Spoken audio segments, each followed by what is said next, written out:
So let's continue the major events in your molecular biology. Okay.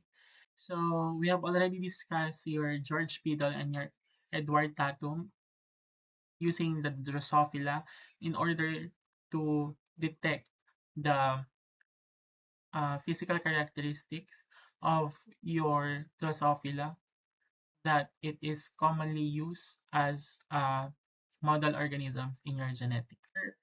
So your Oswald are Avery, which demonstrate the genes are made up of DNA, while your Hershey and Chase, it uses the bacteriophage, where the virus infects bacteria, is made up of DNA.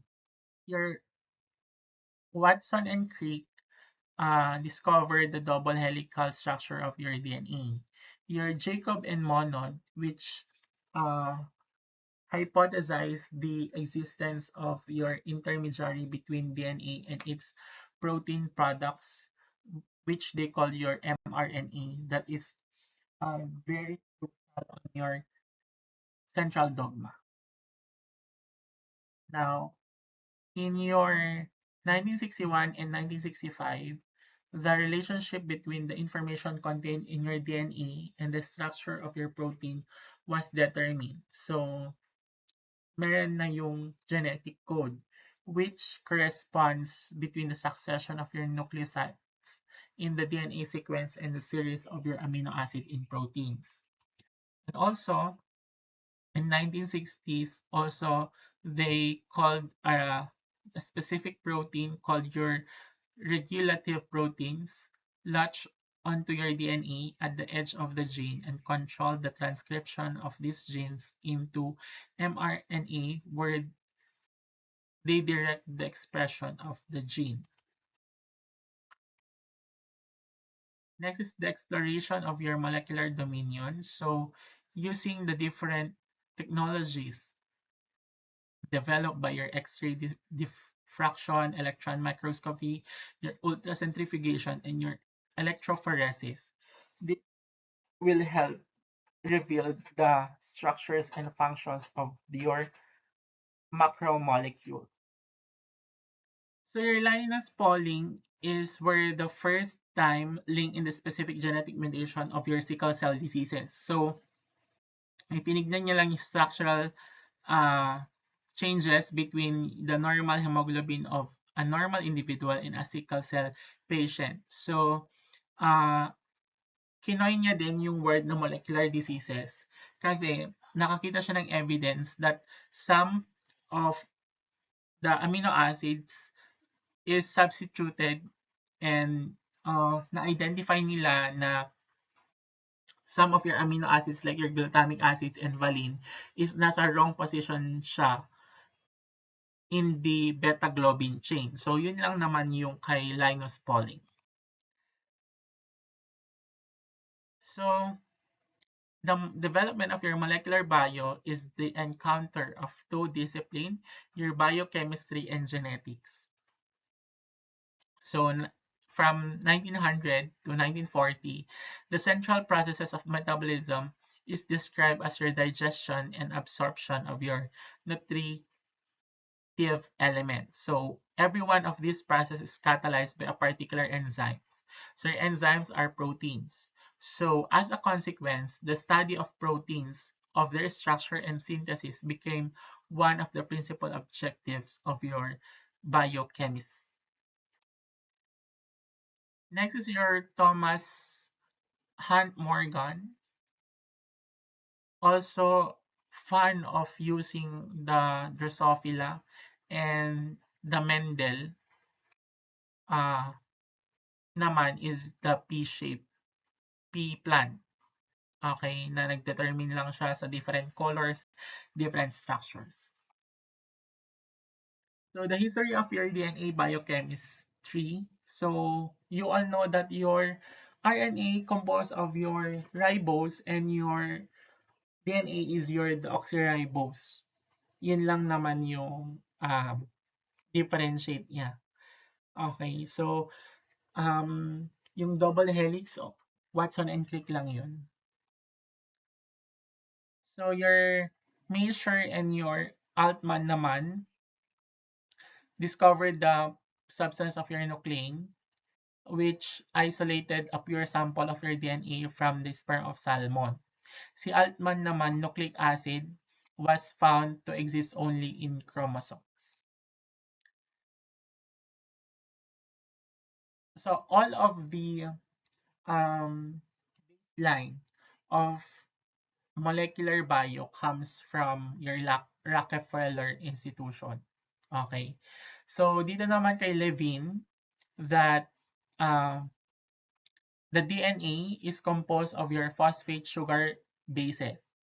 So he called each of these units a nucleotide and suggests that DNA consisted of a string nucleotide units linked together through the phosphate group, which is the backbone of the molecule. So in connection with the research of your Levine, your Casperson and your Hammerstein showed that DNA was a polymer. So in this, the DNA polymerases, which is present now, is where the enzyme that creates your DNA molecules, which assembles nucleotides, which is the building blocks of your DNA.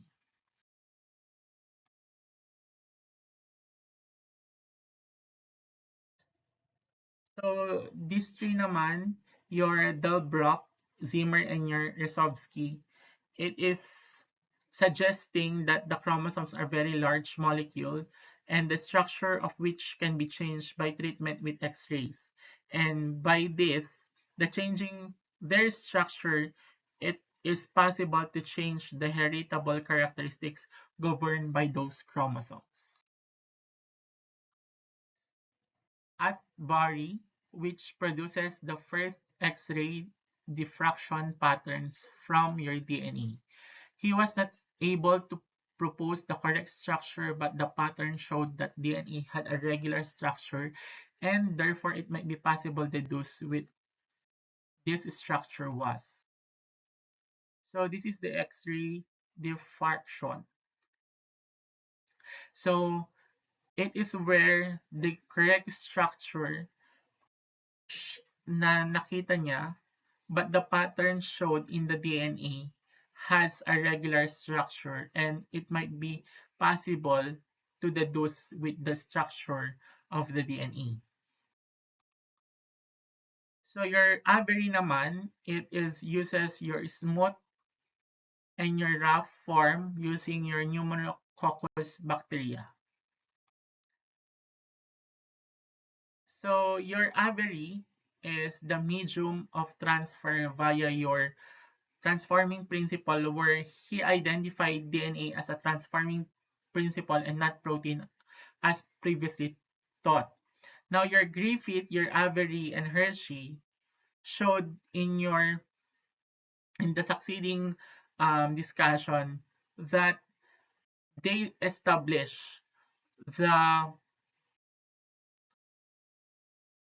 established that your DNA is the it is where the genetic information is found, not in proteins. Okay, yun lang yun. So this is the uh, Watson and Crick sketch of your DNA. So your DNA is basically the Francis Crick and Watson to be led by the structures up to now and doesn't um, acknowledge some of their group, like your Maurice Wilkins and your Rosalind Franklin. So your Crick and Watson built a physical model using metal rods and balls in which they incorporate the chemical structures of the nucleotide and the positioning of the linkages joining one nucleotide to the next along the polymer.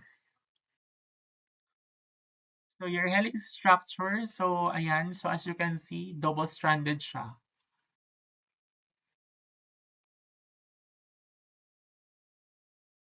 So your complementary nucleotide by your Chargaff, which um, your Watson and Crick restricted themselves to what they saw as chemically and biologically reasonable. Now, your Chargaff observed that the proportion of the four nucleotides vary between one DNA samples and the next, but that is particular pairs of your nucleotides forming your adenine to thymine, guanine, and cytosine. So the nucleotides are always present in equal proportion. So siya lang yung nag-derive doon sa ating nucleotides like your adenine, thymine, guanine, and cytosine. So, using the X-ray diffraction as well as the other data from your Franklin and in the Watson and Crick DNA model, some sort of the uh, help in the determining of the structure of your DNA. So your central dogma is Watson and Crick model attracted a great interest immediately upon its presentation. So in an influential presentation in 1957, Crick laid out the central dogma which foretold the relationship between RNA, DNA, and proteins and articulated as the sequence hypothesis.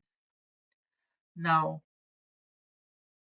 your um, along the way, your Mendelssohn-Stalk experiment will be more discussed on the part of your cell nucleus. So before we will going to end the different membrane bonds, we will going to focus to nucleus. So this different experiment will be discussed further in order for us to be organized in presenting how the double helical structure is formed during your Mendelssohn stall experiment. So, yun, history of your protein chemistry using egg white, your blood serum albumin and fibrin, and your gluten. So, yun lang naman on the activities of these two, your um, Fourcroy and your Elder.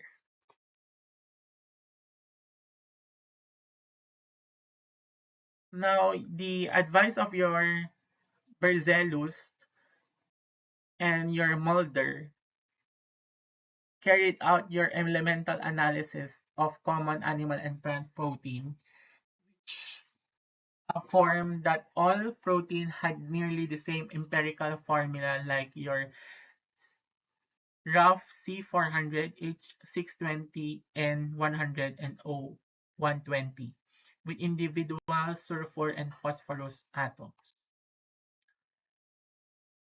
Your Mulder is where it synthesizes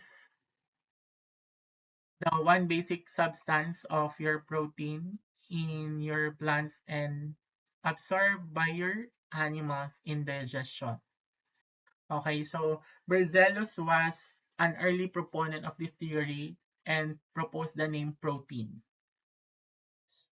So purification and measurement of the mass. So the minimum molecular weight suggested by your Mulder's analysis was rough 9 kDi, hundreds of times larger than the other molecules being studied.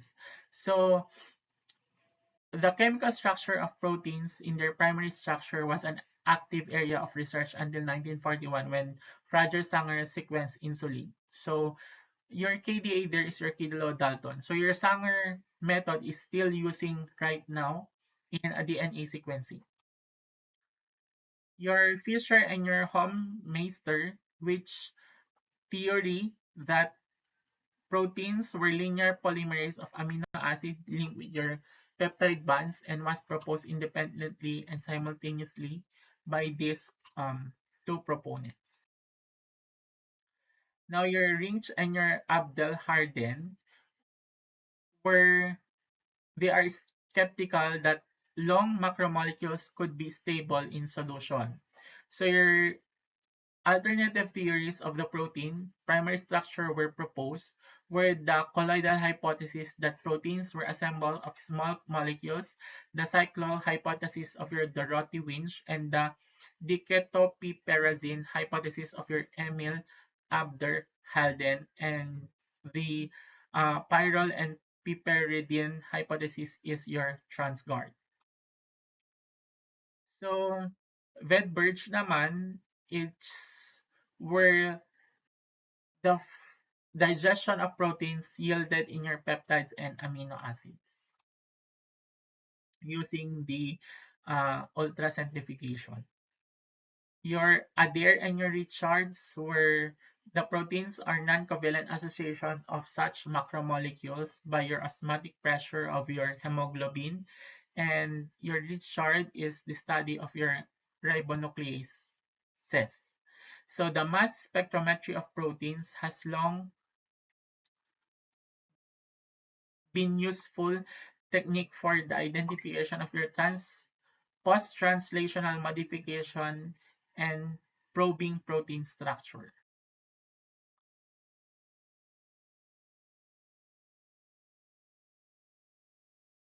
So in this, they purify or quantify the different serums like your blood, egg white, toxins, and your enzymes.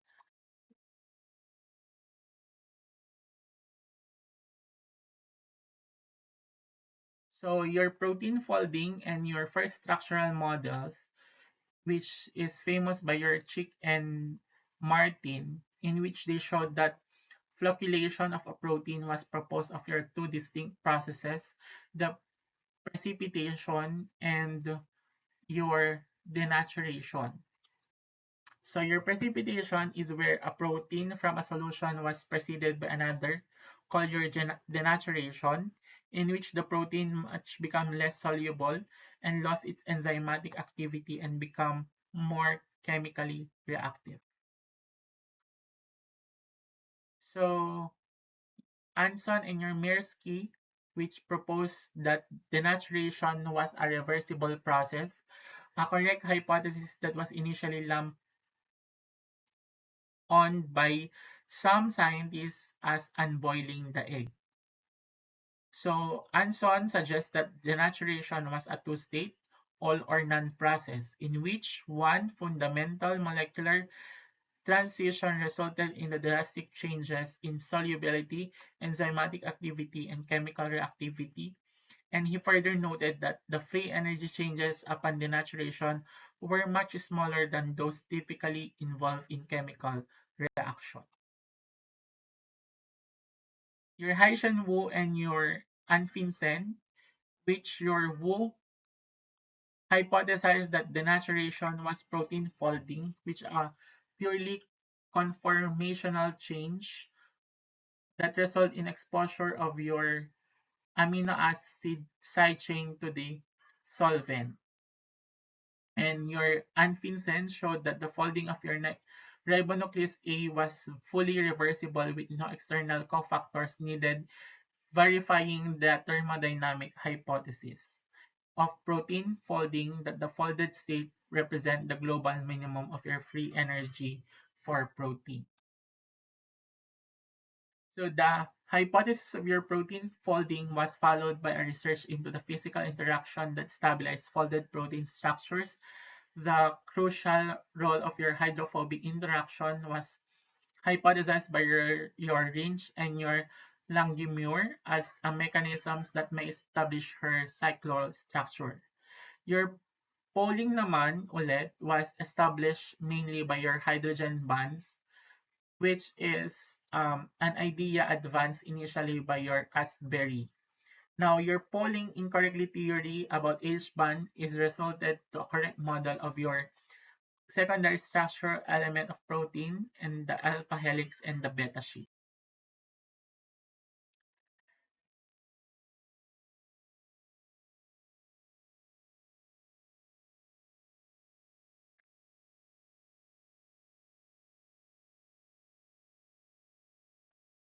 Now, the hydrophobic interaction was restored to its correct prominence by a famous article by your Cosman on denaturation and partly work by your Lang.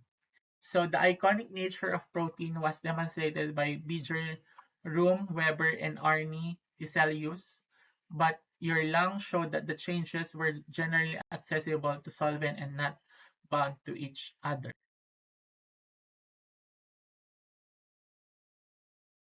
So your cryo-electron microscopy of large molecular assembles and computational protein structure prediction of small protein domains are two methods approaching atomic resolution.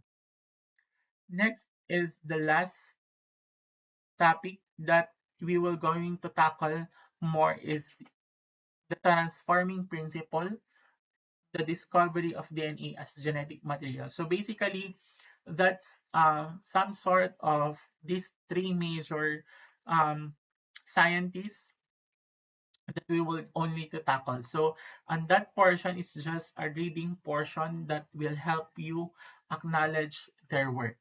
So as I have said, I already discussed some sort of the Avery Griffith and Hershey case on the previous presentation. But now we will going to tackle it more. Now, the transforming principle refers to the discovery that DNA is the genetic material responsible for heredity. Before this discovery, proteins were believed to carry genetic information, and this principle was established through a series of experiments conducted by Griffith, Avery, MacLeod, McCarthy, and Hershey Chase.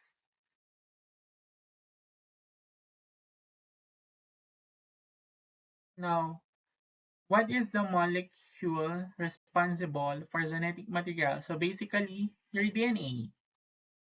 So the Griffith experiment, so it uses Streptococcus pneumoniae. We have your smooth strain, which is virulent that causes diseases. Your rough, it's your non-virulent, harmless.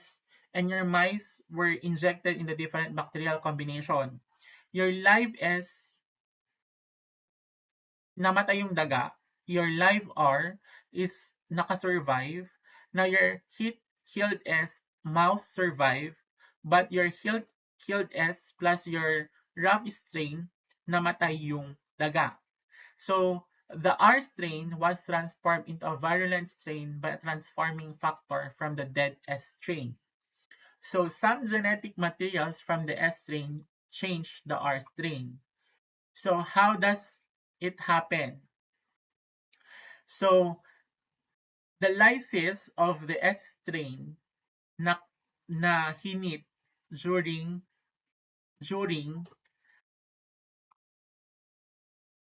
it is na yun nag-breakdown siya that releases their DNA in the environment. Si R strain is inuptake niya yung na-release ni S strain na mga DNA. Now your R strain now is kinuha niya or tinake up niya yung free fragments DNA coming from the environment.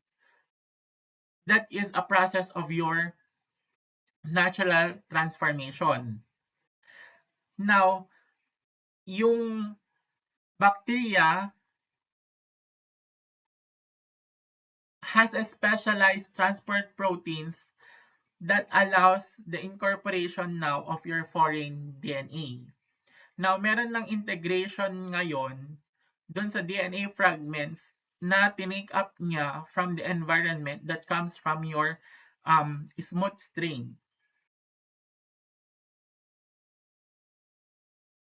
Tapos, na-take up ni R strain, which yung gene ni R strain now is na-express na siya into your virulent traits, same as the smooth strain. Okay? So now, your R strain, dahil nakuha niya na through your natural transformation, yung genes ni smooth strain, ngayon si R strain na is mag-incorporate na siya ng capsule-forming genes that will produce your polysaccharides capsule. So, in this portion na nakapag-produce na siya ng protective polysaccharides capsule, eto na ngayon si R strain na mag-i-invade na sa immune system ni mouse. Okay? So, yung nangyaring yon is acquiring the genes that comes from your S strain by your natural transformation ngayon na si R strain, tinake up niya yon. Okay?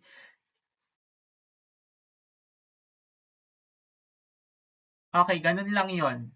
So, to summarize, mas madaling maintindihan is that dahil hinit-killed si S, ngayon namatay siya, tapos kinombine ngayon si R strain. Yung components ni S strain, due to natural transformation, yung DNA fragments ni S strain is tinake up ni R strain. Dun sa process ni R strain, nagkaroon ngayon siya ng transformation dealing with the formation of your polysaccharides capsule that will now make the rough strain virulent. So, parang sinasabi na ina-adapt niya na or kinuha niya na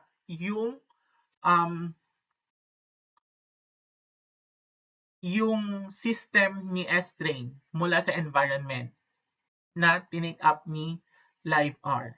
Okay? Yun lang yung Griffith experiment. So, why? So, number one question here, what was the Griffith experiment and why was it important? So, Griffith experiment was the first experiment that suggests that bacteria can transfer genetic information through a process called your transformation. So what is the conclusion of your Griffith experiment? So the experiment concluded that bacteria are capable of transferring genetic information through transformation. So why was the most significant conclusion of Griffith experiment with pneumonia in mice? So the experiment conducted by Griffith are capable of transferring the genetic information through transformation. Now, what did Frederick Griffith want to learn about bacteria? Ang gusto niya lang is possible po ang bacterial transformation. Okay, doon sa mice. So, ganun lang yung process ni Griffith. Okay. It can transform now a simple bacteria which is non-virulent in nature through natural transformation, pwedeng ma-divert now ngayon si non-virulent into virulent. Okay ba? Questions? You can send sa ating email or I'll create posted for your questions and queries. So your transformation is a process where DNA take up foreign genetic material from the environment, incorporated it into our own genome.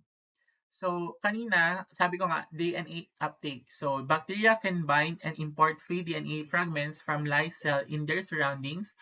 This typically occurs in competent bacteria, which has a specialized membrane protein to facilitate DNA entry. Now, if the incoming DNA shares sequence similarity with the bacterial chromosomes, homologous recombination can incorporate it into the genome. Alternatively, if the DNA is a plasmid, it can replicate independently. Now, if the acquired DNA carries functional genes, the transformed bacteria express these traits altering their phenotype. So, ganun lang yon. So, um, due to pag-uptake niya, nag-transfer niya ng information, now expressing a new trait. Okay? Yun lang yung ginawa ni non-virulent bacteria. Si Avery, MacLeod, and McCarthy naman, extracted cell components from heat-killed S, which treated extract with different enzymes. Your protease, which destroy proteins, transformation occurred. RNA destroys RNA, transform occurred, but your DNA destroys DNA, which is no transformation. Only DNAs prevented transformation, providing that DNA is the genetic material. So conclusion, DNA, not protein or RNA, are responsible for heredity.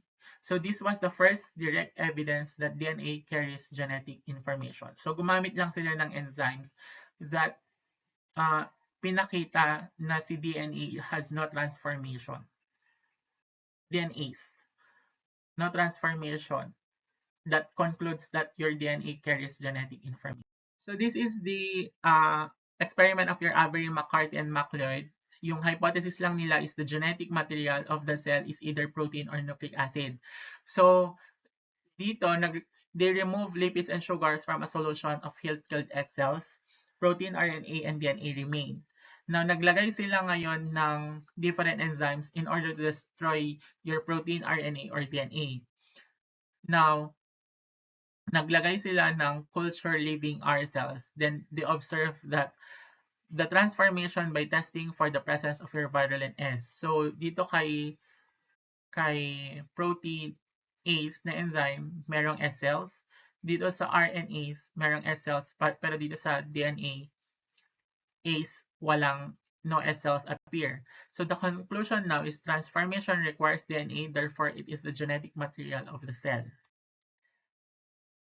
Next is your Hershey-Chase experiment naman. It is where the methods use the radioactive phosphorus to label your DNA and your radioactive phosphorus naman to label your protein, which allows your bacteriophage to infect bacterial cells. Blended and centrifuge samples to separate viral proteins from bacteria. Now, the findings now is using the radioactive phosphorus, nakita nila that yung bacterial cell is infected. Now, kapag naman sa sulfur, remain outside in the liquid. So the conclusion now is the DNA, not protein, is the genetic materials in viruses and all living cells. Ito lang. Centrifugation alters the effective gravitational force on the tube so as to dare more rapidly and completely cause the precipitate to gather on the bottom of the tube.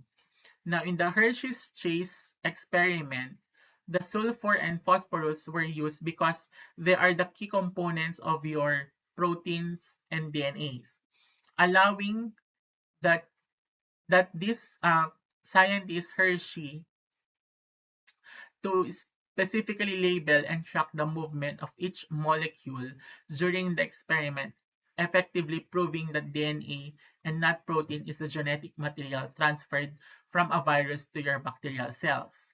Your sulfur is found certain in amino acids within proteins but not in DNA, making a radioactive sulfur ideal for labeling the protein code of the virus. Si phosphorus naman kasi is the key components of your DNA backbones but not present in protein, which allows that this radioactive phosphorus label the viral DNA. So your bacteriophage is where the viruses that infect bacteria were grown in a medium containing either the sulfur or the phosphorus. Now, these labeled pages or your bacteriophages were then allowed to infect the bacteria. And using a centrifuge, the virus and bacteria will be separated and the radioactive will now be analyze.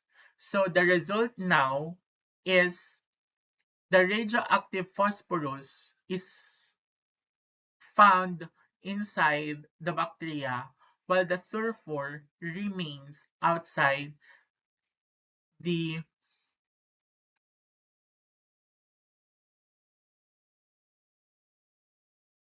bacteria, now concluding that your proteins are not genetic materials but the DNA is the genetic materials. Ganun lang si Hershey-Chase experiment. So, how did the use of your radioactive sulfur and radioactive phosphorus in the Hershey-Chase experiment help demonstrate that DNA rather than protein is the genetic material? So, that will be your assignment. So, we already know that Griffith discovered transformation in bacteria. Your Avery, MacLeod, and McCarthy identified DNA as a transforming factor. Your Hershey-Chase naman concluding that DNA is the genetic material. So this discovery revolutionized genetics and led to modern molecular biology. Now, this will be the additional assessment from the previous slide up to now. So you will going to put it in a yellow pad paper, then you will pass this assessment before the prelims. So include the past session in the question of your phosphorus and your sulfur. References, this one, and thank you for listening.